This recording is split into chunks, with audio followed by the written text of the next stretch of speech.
everybody, Panzer King back here in the Lion's Den, bringing you Operation Winter Solace 9.3, Japan's turn. And you may be wondering why we're looking at Saudi Arabia right now. Well, what has happened is with the large success and aggression of the communists reaching their tentacles everywhere throughout the world, and the Axis being at war with the Allies have proposed a special conference called the Moses Accord, and it is currently being held in the capital of Saudi Arabia, Riyadh, I believe it is. And they currently are having meetings and negotiations right now, and I just heard that I think they're just ending, so we'll have to see what the result of that was. And you can see there's a lot of spies around there trying to figure out what is going on between these delicate negotiations. But ambassadors from the Japanese Empire, the Italian Empire, and the Third Reich are all there, as well as American, British, and French representatives. And Russia has been locked out. So we will see what happens with that. And I'll get back to you. But let's just do a brief recap of what Hilltop has done to the poor Scandinavian country of Norway. Looks like they've been a little bit belligerent, and they have landed forces up here around Narvik and have taken Trondheim. Now they have the option of taking southern Norway and Finland. However, the Swedes have been scared by this aggressive action and have decided to side with the German Third Reich. So now these units have become German, and General Walter von Kluge is up here to defend Stockholm.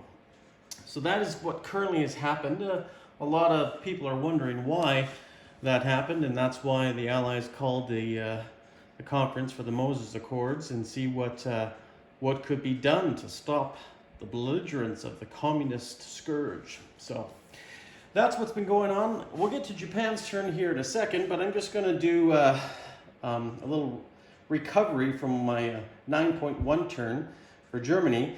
In my anti-submarine warfare, and General Hand Grenade rightly pointed out, I didn't quite go over the anti-submarine rules. I was confused with the advanced submarine rules. So what I'm going to do now is I'm going to roll 4 dice, because the Allies do have anti-submarine warfare, and they all need 2 or less, and each dice represents each sub that's in that area. So we will see if that makes a difference. And look at that, there is one hit. One submarine has sunk, and that is this gray one here. Now I believe this one also might have took money off. I'll have to go back and look. Jinx and I will just verify. Sorry guys, I made a mistake there. I have to interrupt this video. I missed number 2, the red dice.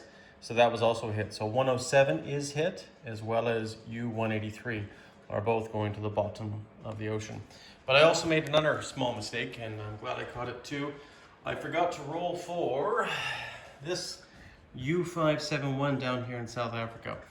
So it's going to be a purple dice, and we'll see what happens. Oh, so close to that 2 there. So that is a miss.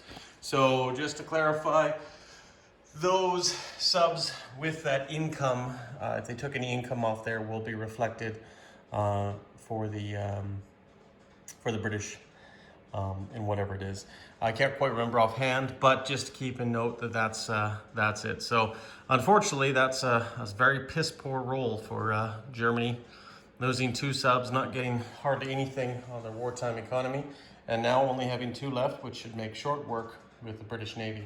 So very, very unfortunate by that. So unfortunately, U-183 has gone to the bottom, and we will probably never see their crew again. But we'll move on to Japan's turn here. And right now, Japan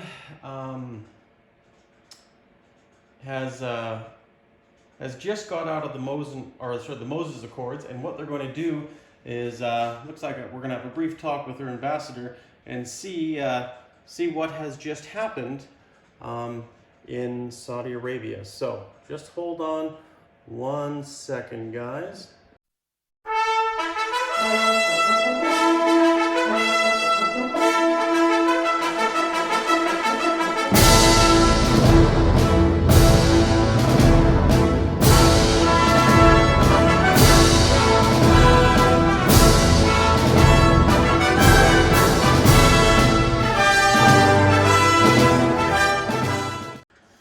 Well, apparently, from what you guys saw, the conference didn't go so well. The Germans and Italians were intrigued by this. Basically, we won't go into fine details, but we're intrigued because it gave them a chance to attack the Russians. But some of the Moses Accords, like leaving France demilitarized, just didn't settle well with the high command, and it didn't give any good offerings to Italy. So they have been declined respectively by the Axis powers in the West. But Japan has left in an outraged state. They are furious with more Western powers telling them what they can and cannot do. They are required to stop all attacks and move their entire fleet back to Western China and Japan, and only do attacks on the Chinese continent. And Japan is furious with this, especially with the Americans and the British telling them what they can and cannot do in the Pacific.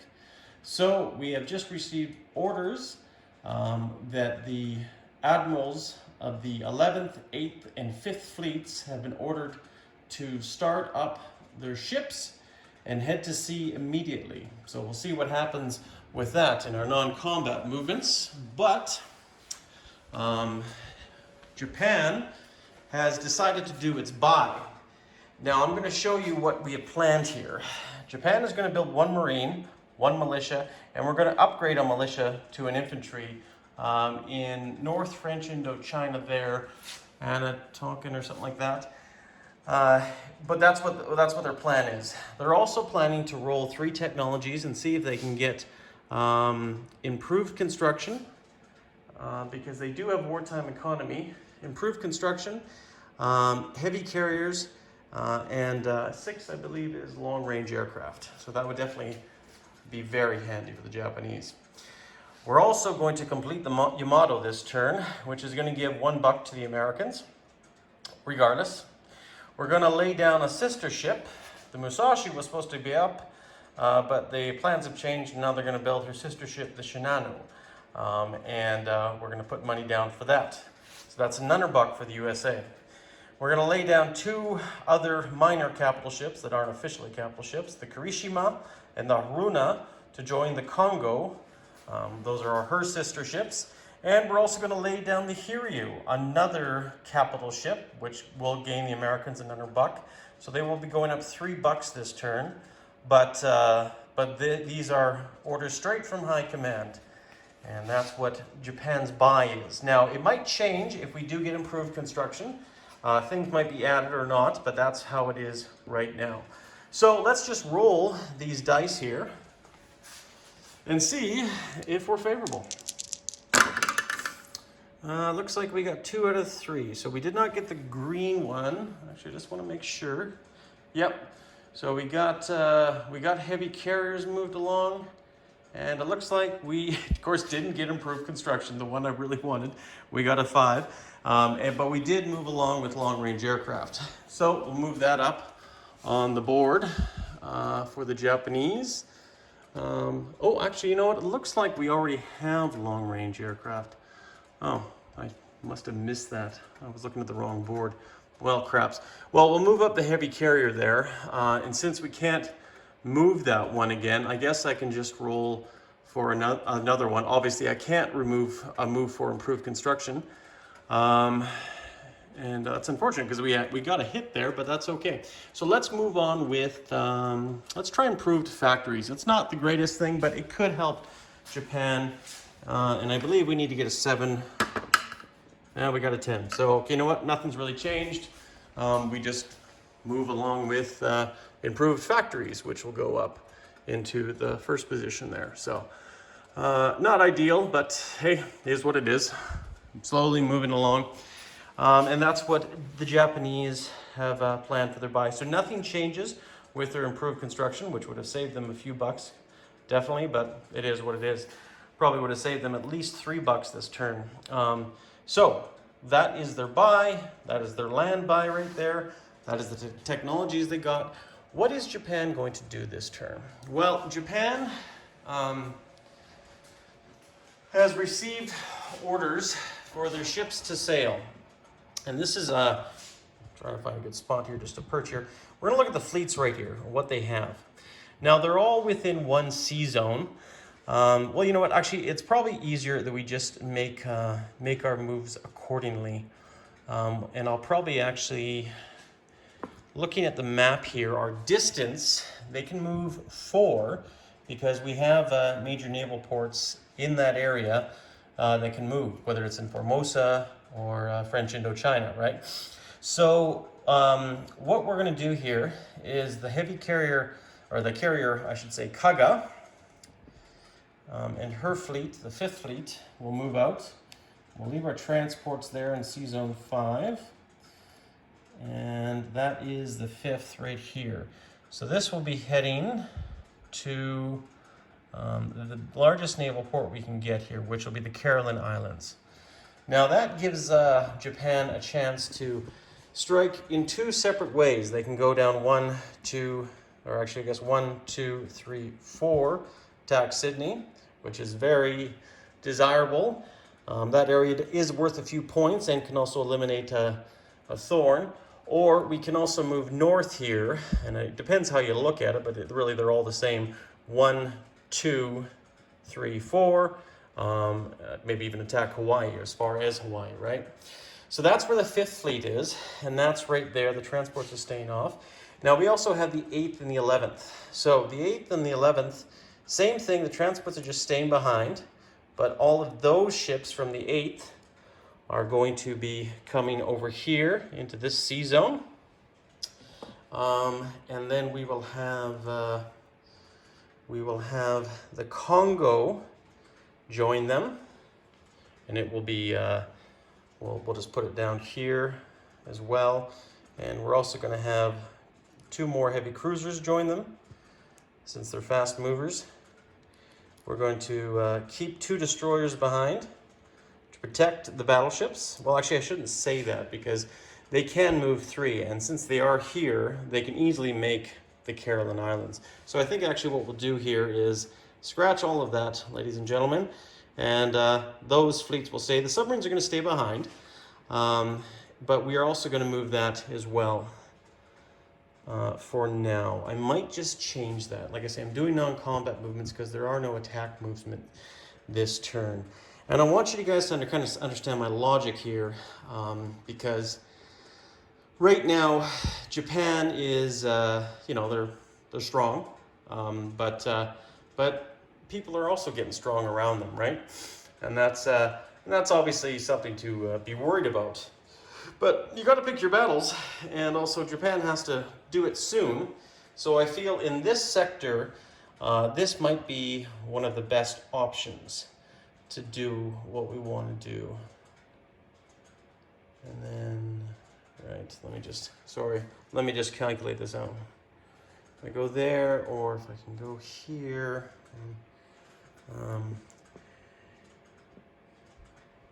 yeah, we could do that too.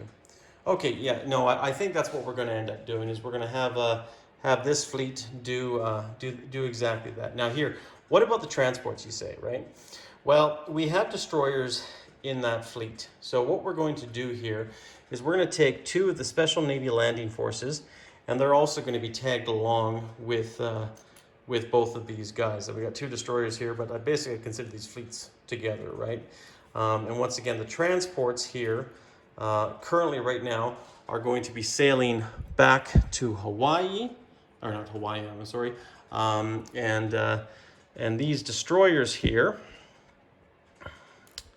are going to be sailing out down here to Sea Zone 88. This coastal sub, it can move a total of, I believe, 2. So it will go here to the Manila line. Torpedo destroyers, I believe they move 2, and with naval movement, I think they can move 3, if I'm not mistaken. So they also, they'll be coming back here.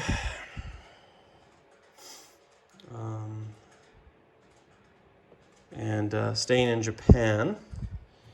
And then we'll have 2 more transports coming back here. We're going to fly actually what we're going to do here, we're going to fly this fighter up here, down here into Siam, right there. We're going to fly this tactical bomber to, we'll leave the tactical bomber there. We're going to make sure he is on the airport base of Honshu, because I don't think there's one on Kyushu. We're going to take this fighter, fly it to Rihi.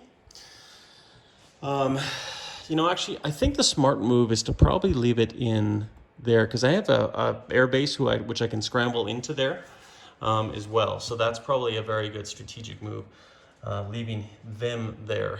Now these 2 subs here as well are going to go into they were here part of this fleet, are going to go into this sea zone right here.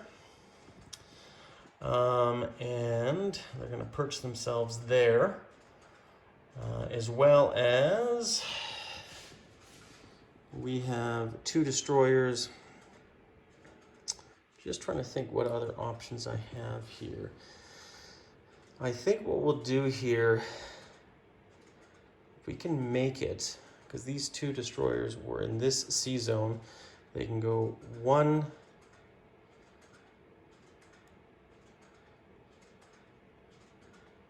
Actually, no. You know what? These destroyers are going to stay right there. Yeah, so the subs there, coastal subs right there. We got 2 torpedo boat destroyers there as well. Yeah, and that should be it. I don't see any other things that I really want to move currently right now. So yeah, no, I think we're good. Sorry guys, just taking a little bit of time here just to focus on things as well. Actually, you know what? I'm gonna change my plans. These destroyers that came down from here are actually gonna go here, pick up the Marines so they can move forward. 1,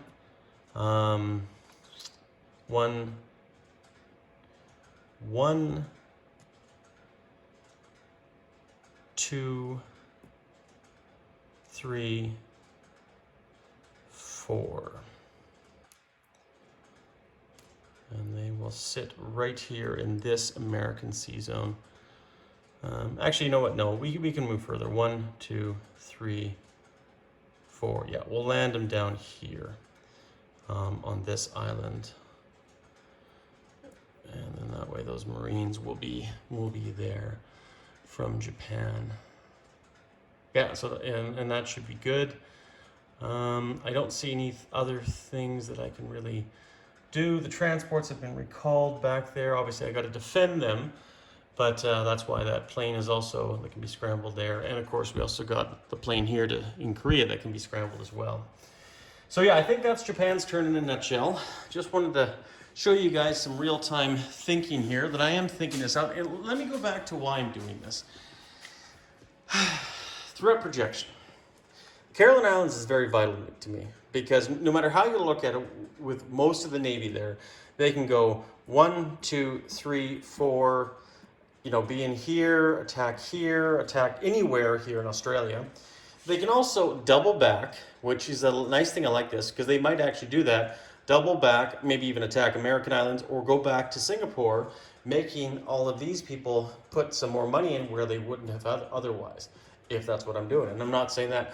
Or the final option is, it puts Hawaii into striking distance. Now, obviously, we don't have the range from here to reach that far. I mean, we could technically go 1, 2, 3, 4 and, invade Mexico, I guess, which would be interesting. But that's not necessarily what we plan on doing, right? But definitely, you can make it Hawaii midway, and then possibly even the next turn move. Or if you move up here and you sit, well, then the American player knows probably going after them, right? And then you make the next move and hopefully do your surprise attack before they can go to war. So that's the plan, right? And if not, it is what it is, right? Now, questionably, I think he just needs 25 more bucks to get to war, and I've given him the chance to do it in 2 turns.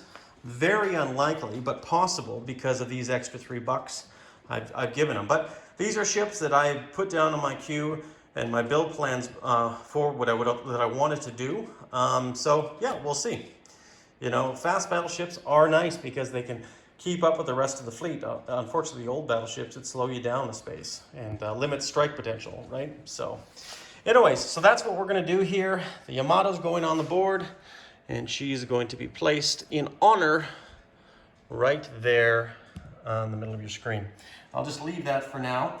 Now, as I said, we're going to upgrade that militia down here in Anatonkan, and we're going to make him an actual infantry. So that's done. Now we have a militia and a marine to place. It doesn't really matter where we put them. We'll put this marine here as well.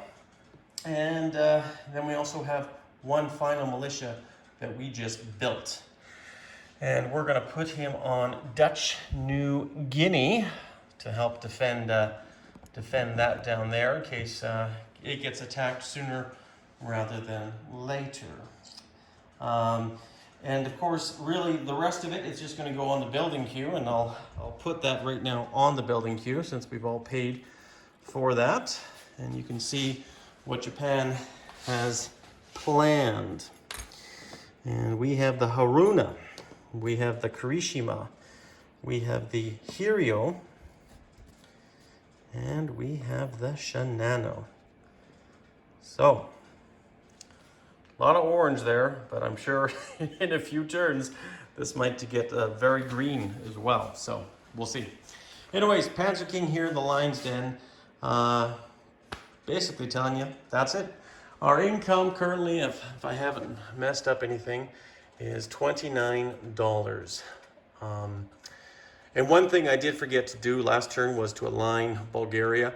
I'm just going to ask the guys if I can do that. If not, like I say, totally understandable. It's totally my mistake.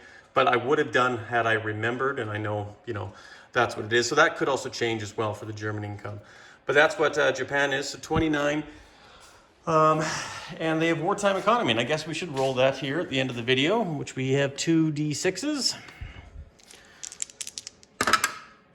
And we got 4. Pretty sad wartime economy, but you know what? 4 plus 29, it's 33. So be it, right? If we had proven construction, we could have had a little bit more, but all good. So that'll be Japan's income. It will be 33, and we'll just take some ones here, and that should be it. All right, guys, I'm gonna let you get back out there. Hopefully I didn't miss anything, or I'll have to redo a video here, and hopefully you'll enjoy Jinx's channel. That'll be doing 9.4, the British and French turns, and we'll see what they think of here in this Norwegian battleground. Definitely it's helped out Germany, and I can't be mad at my Russian friends, right? But we'll see. We'll see what happens. They haven't shown any aggression to me, and that's one thing right now we'll have to look at moving forward, because if we want to start winning this war, we're going to have to start looking at invading Russia real soon. But the fortifications don't help. But then again, he sees me building fortifications as well, and he's playing tit for tat. But he's not going to win this game if he doesn't take territory here, or even take territory from me, right? You know, I feel every victory point's going to count. But where he is winning the game is in China and Spain. So, take care, everyone. Stay classy.